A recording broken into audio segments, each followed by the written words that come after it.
So today our new chapter of advanced costing is process costing. Now, first of all, you have already understood what is costing. Costing means to record all the transactions that are related to cost of the product. That may be direct cost, that may be indirect cost. It may relate to direct material cost, it may relate to labor cost, it may relate to overheads cost. And if you think about overheads, it may be factory overheads, office and administration overheads, selling and distribution overheads. So we have already calculated and understood with the help of cost sheets the different cost classifications. Okay, that means to record each and every type of the cost and calculate the total cost of the product. That is known as costing. When we calculate each and every transaction that is related to the cost of the product, that is known as costing. Now, what do you mean by process costing? See, suppose you are manufacturing a product and it is not ready in once and for all.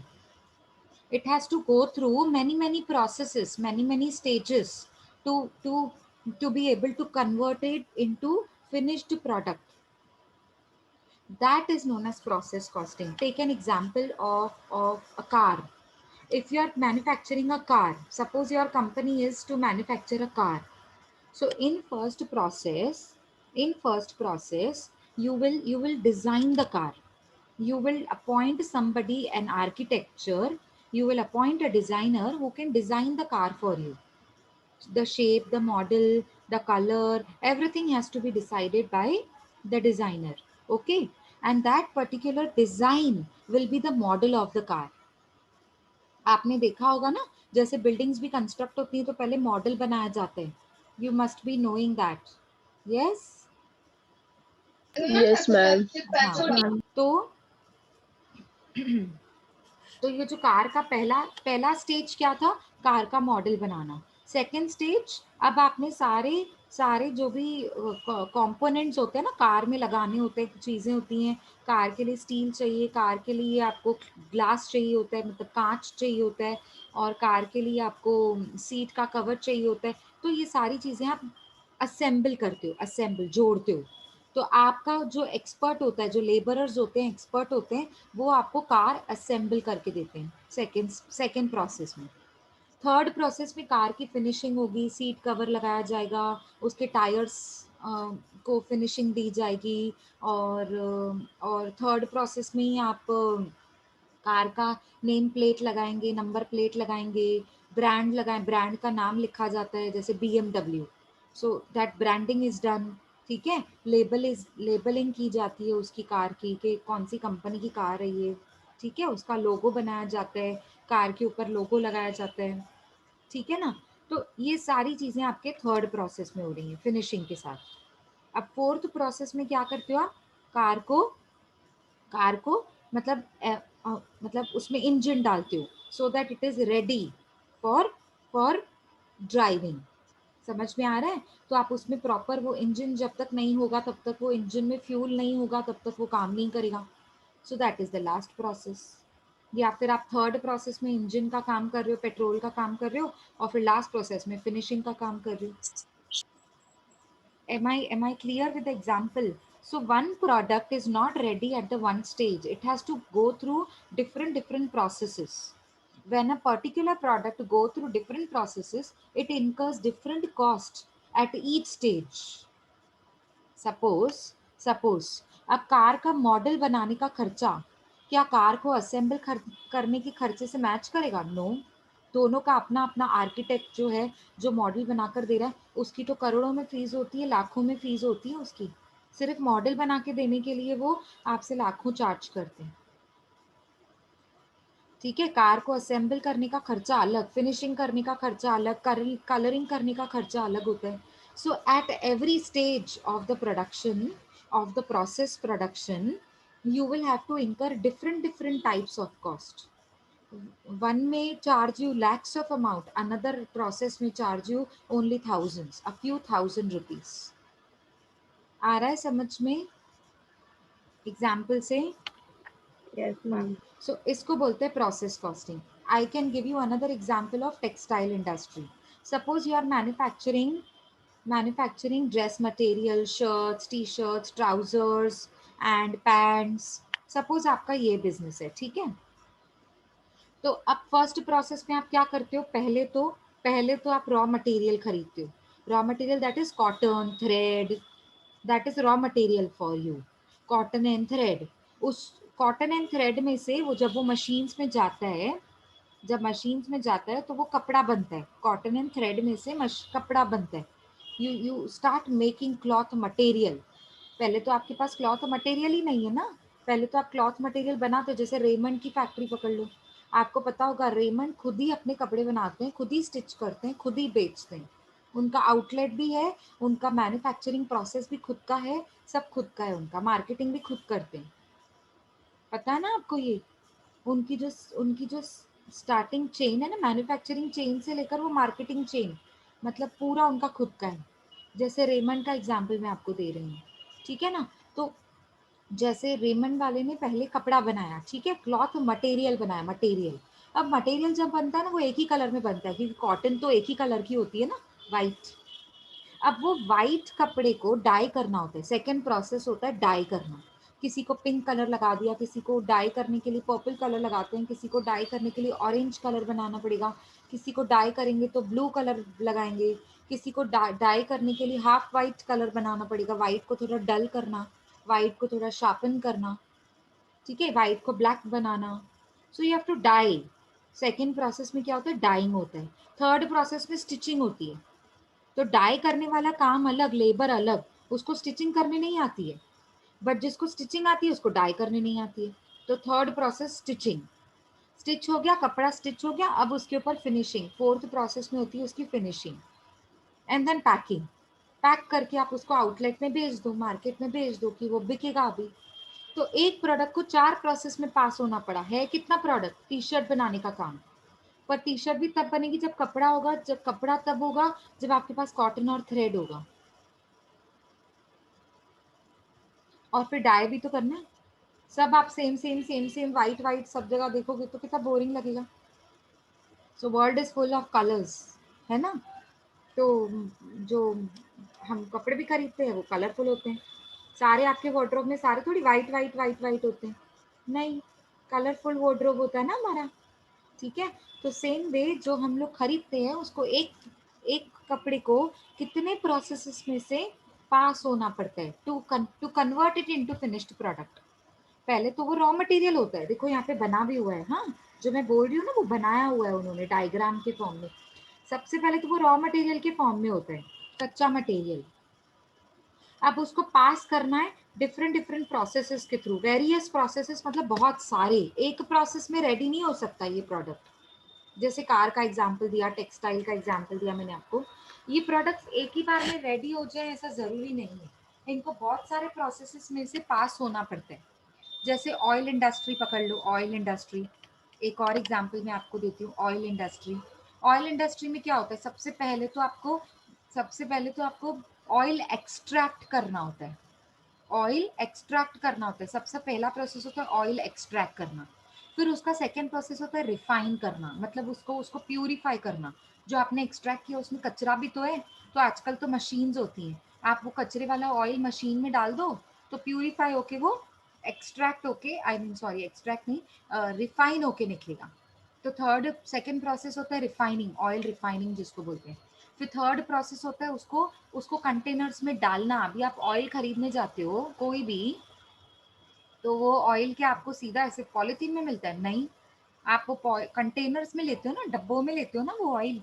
चाहे वो plastic का डब्बा है या steel का डब्बा है, what ever container is.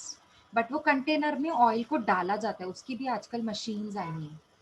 मतलब आपको हाथ से काम नहीं करना पड़ेगा, मैन्युअली नहीं करना पड़ता ये सब, ठीक है. तो थर्ड प्रोसेस होता है उसको कंटेनर्स में डालना.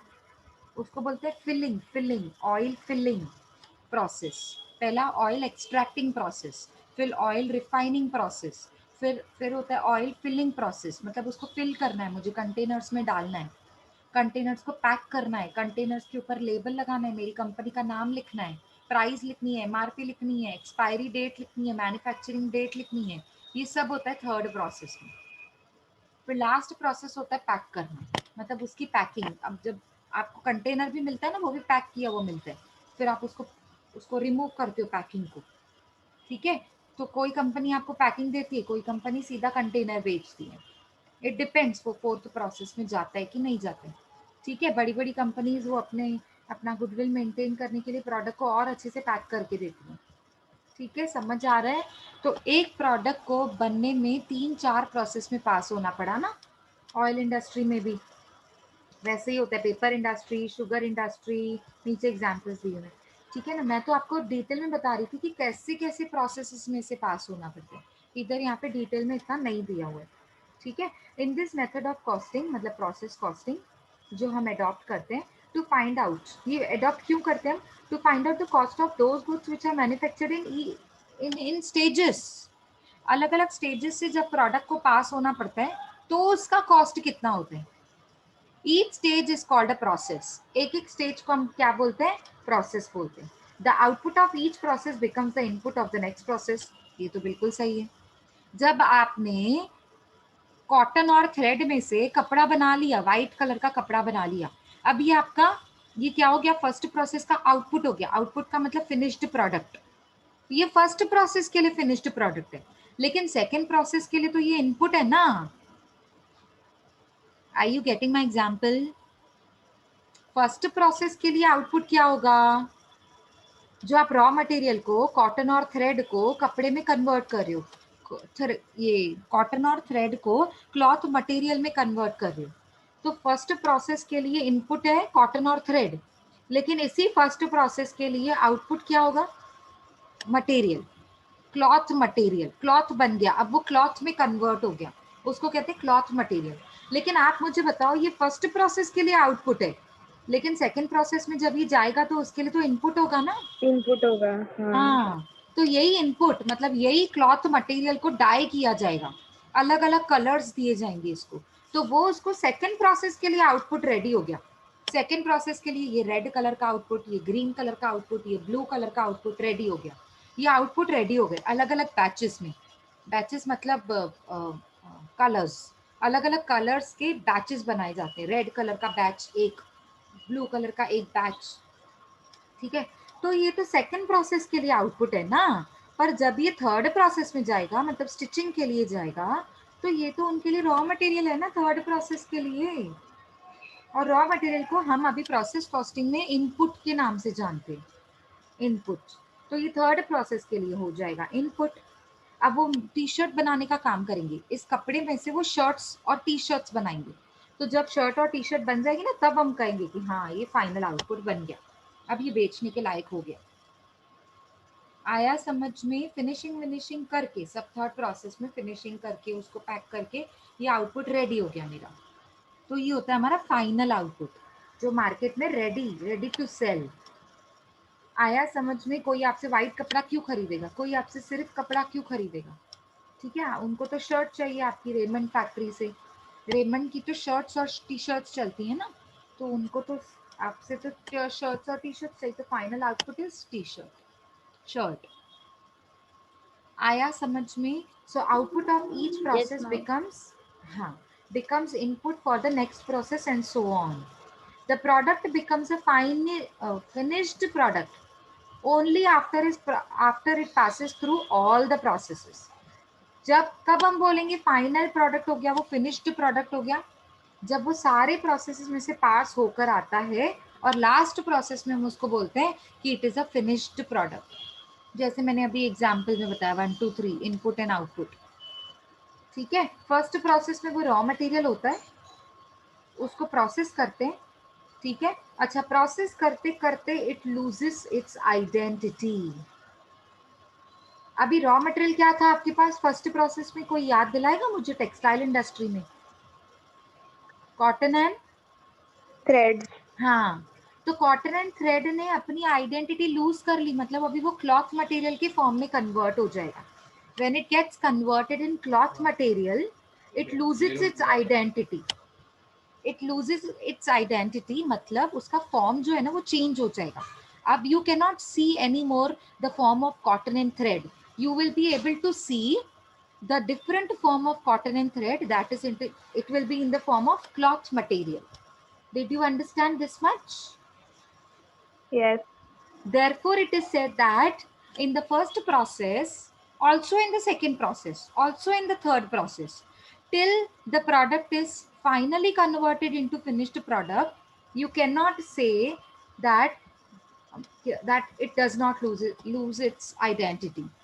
डेफिनेटली फर्स्ट प्रोसेस से लेकर लास्ट प्रोसेस तक the product, the raw material, the input loses its identity. ठीक है, मतलब उसको कन्वर्ट होना पड़ता है किसी ना किसी फॉर्म में. ठीक है, तो बनाते बनाते कुछ वेस्टेज भी तो होती है, बनाते बनाते कुछ वेस्टेज भी तो होती है, उसको कहते हैं नॉर्मल लॉस. अब नॉर्मल लॉस का मतलब क्या होता है और एबनॉर्मल लॉस का मतलब क्या होता है? There are two different losses, normal loss and abnormal loss. See now we are human beings. आप बिस्किट की एक छोटी सी बिस्किट की फैक्ट्री में चले जाओ. स्कूल में होते थे, हम बिस्किट की फैक्ट्री में जाते थे. जैसे ग्लूकोज बिस्किट की फैक्ट्री में तो हर स्कूल लेकर जाते हैं. आप गए होंगे पिकनिक पे, गए हैं, बिस्किट की फैक्ट्री में विजिट किया है? अब छोटा सा एग्जाम्पल ले लो बिस्किट की फैक्ट्री का. आप वहां पर देखो मशीन्स पे ना, जब बिस्किट्स बन रहे होते हैं ना, तो थोड़े टूट भी जाते हैं, थोड़े खराब गिर कर टूट जाएंगे इजीली. मतलब बिस्किट्स ऐसे होते हैं जो इजीली टूट सकते हैं. तो वो तो मेरा लॉस हो गया. अब वो तो टूटे हुए बिस्किट्स तो मैं पैक नहीं कर सकती ना, और अगर मैं पैक नहीं कर सकती तो मैं बेच भी नहीं सकती, क्योंकि बिस्किट्स ऐसे ही थोड़ी मिलते हैं पॉलिथीन में. उसको पैक किया जाता है ना एक रैपर में, एक एक के नीचे एक, एक के नीचे एक, एक के नीचे एक, ऐसे करके फॉर्म में बनाकर उसको पैक किया जाता है रैपर में. वो रैपर हम खोलते हैं, उसके बाद हम बिस्किट्स निकालते हैं. तो हार्डली कोई ऐसा रैपर होता है जिसमें सारे बिस्किट्स टूटे हुए हैं. See, 1 and 2, if it is broken, then it's I mean different matter. वो ऊपर के एक दो बिस्किट्स टूटे हुए निकलते हैं, वो एक अलग बात है. वो भी ट्रांसपोर्ट के टाइम पे टूट जाते होंगे. बट कभी भी ऐसे नहीं होता है कि वो टूटे हुए बिस्किट्स को पैक कर रहे हैं, नहीं. तो जो टूटे हुए बिस्किट्स होते हैं ना, वो क्या हो जाता है, उनके लिए लॉस हो जाता है. अभी जो एक लॉस होता है जो मैं बियर कर सकती हूँ, जो जो एक ओनर है ना बियर कर सकते हैं, मतलब टॉलरेट कर सकते हैं हम वो लॉस को, उसको कहते हैं नॉर्मल लॉस. अभी टॉलरेबल लॉस का मतलब क्या होता है, मतलब ये तो इतना छोटा नुकसान है कि मेरे प्रॉफिट्स में से कवर हो जाएगा, उसे कहते हैं नॉर्मल लॉस. लेकिन कुछ लॉसेस ऐसे होते हैं कि लेबरर की ना, हमारे हमारे हमारे केयरलेसनेस की वजह से होते हैं. हम केयरलेस थे.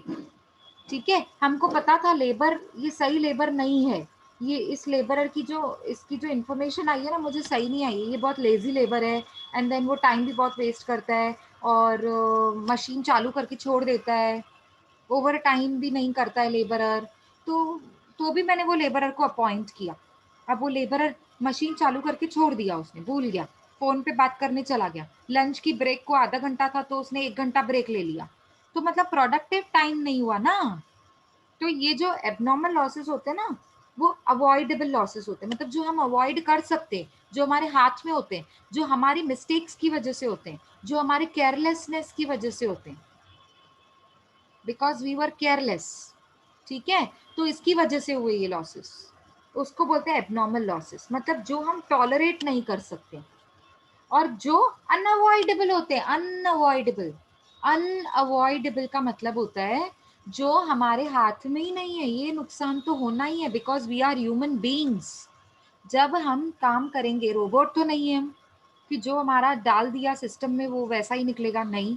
हम ह्यूमन बींग्स हैं, we are tend to make mistakes, being human we are tend to make mistakes. तो जब जब फैक्ट्री में लेबरर्स भी काम करेंगे, लेबरर्स भी तो ह्यूमन बींग्स है ना. तो तो क्योंकि वो ह्यूमन बीइंग से कुछ मिस्टेक्स तो होंगी ही होंगी. कुछ प्रोडक्ट जो हीटिंग करनी होती है, बॉइलिंग करनी होती है, इवेपोरेशन करनी होती है उसकी, वो ज्यादा हो गया, हीट ज्यादा लग गई. अभी हो सकता है ना, इंसान है, हम भी मिस्टेक हो सकती है. देखो लिखा हुआ है फर्स्ट में, हीटिंग बॉइलिंग इवेपोरेशन, वो ज्यादा आपने कर दिया, ज्यादा. ठीक है, मशीन को जितनी देर में बंद करना था बंद नहीं किया, तो वेस्ट, प्रोडक्ट वेस्ट हो गया, अंदर ही अंदर वो प्रोडक्ट खराब हो गया, टूट गया, और मशीन की रिपेयरिंग का खर्चा भी अलग आएगा अभी. तो ये हमारी जो जो मिस्टेक्स होती है ना, जो जान, मतलब हम हमारे हाथ में नहीं होती हैं जो चीजें, जो होनी ही है, because we are human beings. तो वो जो लॉसेस होते हैं ना, उन्हें कहते हैं नॉर्मल लॉस। और नॉर्मल लॉस तो पक्का होना ही होना है हर बिजनेसमैन को। क्यों? क्योंकि because we are human beings and we are tend to make mistakes. ठीक है, पहला ये नॉर्मल लॉस। एबनॉर्मल लॉस मतलब अवॉइडेबल। अवॉइडेबल का मतलब है जो हम अवॉइड कर सकते हैं, something which is there in our control. हम इसे अवॉइड कर सकते थे। लेबरर्स के ऊपर सुपरवाइजर को लगा दो।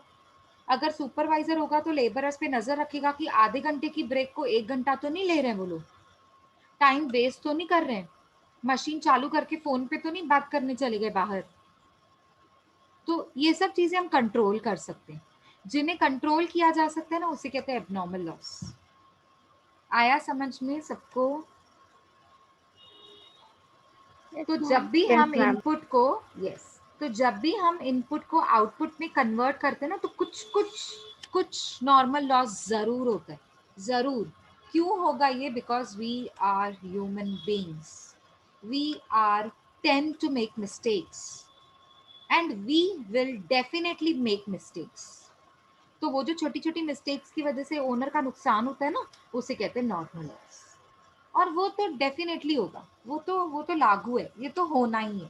और वो ओनर को एस्टिमेट करके ही रखना होता है कि ये जो नुकसान है ना, 5% तो मेरा नुकसान होना ही है। उस 5% को जितने को मैंने एस्टिमेट करा था, उसको कहते हैं नॉर्मल लॉस। अब अगर एस्टिमेशन से ऊपर चला गया, 5% से 7% हो गया, तो जो 2% होगा वो क्या होगा? Abnormal loss. Very good, Abnormal very loss. Good, very good. अब ये 2% तो हम अवॉइड कर सकते थे ना। ये वो लॉसेस थे। जो 2% एक्स्ट्रा हो गया ना, वो तो लेबरर की मिस्टेक की वजह से हुआ, वो मैनेजर की मिस्टेक हो गई थी, वो मार्केटिंग का सेल्स मैनेजर था ना, जो उसकी मिस्टेक हो गई थी। वो जब भी ट्रांसपोर्ट हो रहे थे ना, तो मैंने पैकिंग सही से नहीं करी थी, प्रोडक्ट टूट गया ट्रांसपोर्ट होने के टाइम पे। तो ये जो पैकिंग कर रहा था ना, उस बंदे की मिस्टेक थी। मैं एग्जाम्पल्स क्यों दे रही हूँ? क्योंकि आपको लॉजिक समझ में आए। यहाँ पर हाँ लिखे हुए मैम. नहीं है। आपको जब पढ़ोगे ना, तो नहीं तो लेक्चर काम में आता है, लेक्चर में इसलिए बोला जाता है बैठो, तो कॉन्सेप्ट क्लियर होता है ना, तो बहुत चीजें क्लियर हो जाती हैं, पता है। ठीक है, चलो। अब ये तो नॉर्मल लॉस तो समझ गए आप, एबनॉर्मल लॉस भी समझ गए। एक और कॉन्सेप्ट होता है जिसे कहते हैं एबनॉर्मल गेन। अब ये क्या चीज होती है? क्या चीज होती है, कोई बताएगा मुझे? एबनॉर्मल गेन क्या होता है? देखो, नॉर्मल गेन जैसा कुछ नहीं होता। नॉर्मल लॉस, एबनॉर्मल लॉस दोनों होते हैं। नॉर्मल गेन जैसा कुछ नहीं होता, क्योंकि वो तो होता ही है ना। हर कंपनी में गेन तो होता ही है ना। अगर आप गेन ही नहीं कर रहे हो, तो कंपनी खोल के क्यों बैठे हो आप? आ रहा है आपको समझ में? अगर गेन, गेन मतलब प्रॉफिट, अगर नॉर्मल प्रॉफिट भी नहीं हो रहा है आपकी कंपनी में, तो आप कंपनी खोल के क्यों बैठे हो? सोशल सर्विस करनी है, एनजीओ ओपन करो ना फिर तो। नॉर्मल गेन तो सबके लिए होता है ना, तो उसको स्पेसिफाई नहीं करना होता है। नॉर्मल गेन कभी कभी टर्म्स में स्पेसिफाई नहीं होता है। क्यों नहीं होता है? क्योंकि वो नेचुरली एग्जिस्ट करता है, नेचुरली वो एग्जिस्ट करता है नॉर्मल गेन। क्योंकि गेन ही तो है, गेन ही तो प्रॉफिट ही तो है, जिसकी वजह से मैंने कंपनी ओपन करी है, जिसकी वजह से मैंने मशीन्स खरीदी हैं, जिसकी वजह से मैंने रॉ मटेरियल खरीदा, जिसकी वजह से मैंने लेबरर अपॉइंट किया, और मार्केटिंग करती हूँ मैं, एडवर्टाइजमेंट करती हूँ, बेचती हूँ मैं। इतना सारा मतलब बर्डन मैं क्यों उठाती हूँ? क्योंकि प्रॉफिट के लिए, नॉर्मल प्रॉफिट के लिए। तो नॉर्मल प्रॉफिट तो नेचुरली एग्जिस्ट करता है, वो तो सबके लिए होता है। लेकिन एबनॉर्मल प्रॉफिट जैसी भी कोई चीज होती है क्या? हाँ, होती है। अगर नॉर्मल प्रॉफिट से ऊपर आपका प्रॉफिट हो जाता है ना, उसे कहते हैं एबनॉर्मल प्रॉफिट। अच्छा, पर हम इसको ऐसे नहीं बोल सकते, ये तो मैंने आपको बहुत जनरल टर्म्स में समझाने के लिए बताया। प्रोसेस कॉस्टिंग में इसका मतलब ये नहीं होता। प्रोसेस कॉस्टिंग में अभी तो मैंने प्रोडक्ट को बेचना, मुझे प्रोडक्ट को बेचना नहीं है। प्रोसेस कॉस्टिंग में मैं ये देख रही हूँ कि रॉ मटेरियल को फिनिश्ड प्रोडक्ट में कन्वर्ट करने के लिए प्रोडक्ट को कितने प्रोसेस में से पास होना पड़ता है। समझो 3 प्रोसेस, तो प्रोसेस 1 का खर्चा कितना, उसको बोलेंगे प्रोसेस कॉस्ट 1। फिर प्रोसेस 2 में जाता है अगर प्रोडक्ट, तो उसका खर्चा कितना, और फिर प्रोसेस 3 में जाता है तो प्रोसेस का खर्चा कितना। सारे खर्चों को मिलाकर एक प्रोडक्ट की कॉस्ट कितना। मैं तो निकाल रही हूँ प्रोडक्ट की कॉस्ट, प्रोसेसेस की, अलग अलग प्रोसेस में जब प्रोडक्ट जाता है तो उस प्रोडक्ट की अलग अलग प्रोसेसेस की कॉस्ट निकाल रही हूँ मैं, उसको बोलते हैं प्रोडक्ट प्रोसेसेस कॉस्ट।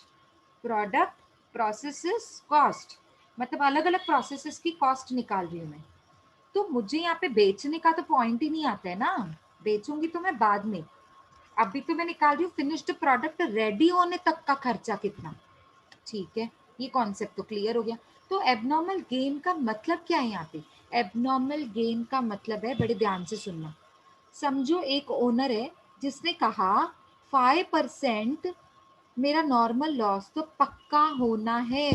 इनपुट में से आउटपुट में जब ये कन्वर्ट होगा ना तो बीच में कुछ तो मटेरियल मेरा वेस्ट होगा, वेस्ट नेचुरल है, ये तो होगा ही होगा, थोड़ा तो नुकसान होगा ही होगा। स्टिचिंग करता है जब ये एक मास्टर जिसको हम बोलते हैं टेलर मास्टर, जब भी वो कपड़ा स्टिच कर रहा होता है तभी भी आपने देखा है थोड़ा इधर से कट गया कपड़ा, थोड़ा साइड में से कट गया, काटना पड़ता है ना उसको, तो वो कपड़ा वेस्ट होता है। एक्चुअली तो हम 2 मीटर का कपड़ा लेकर मास्टर को देकर आते हैं। ठीक है, अब इसमें से मुझे आप कुर्ता बना कर दीजिए।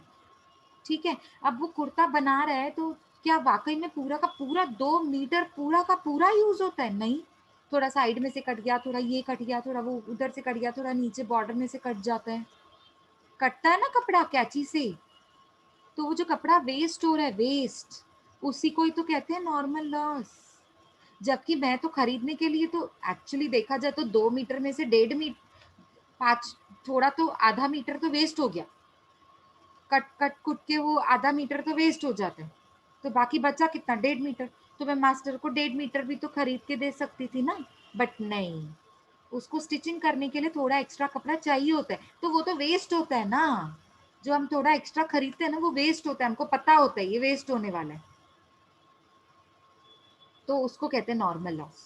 अब समझो आपने नॉर्मल लॉस सोचा था 5%, कितना सोचा था, रिपीट करो, कितना सोचा था। 5%. हाँ, 5%। 5%, वेरी गुड। लेकिन 5% से कम हुआ, क्या बात है, कितनी अच्छी बात है। सोचो आपने एज अ ओनर आपने सोचा था नुकसान होगा 10,000 का, 10,000 केजीज का, हम यहाँ पे रॉ मटेरियल की बात करें, इनपुट एंड आउटपुट मतलब रॉ मटेरियल के बारे में बात करें, तो 10,000 केजीज का लॉस होगा आपने सोचा था, लेकिन हुआ कितना, 5,000 केजी का लॉस हुआ।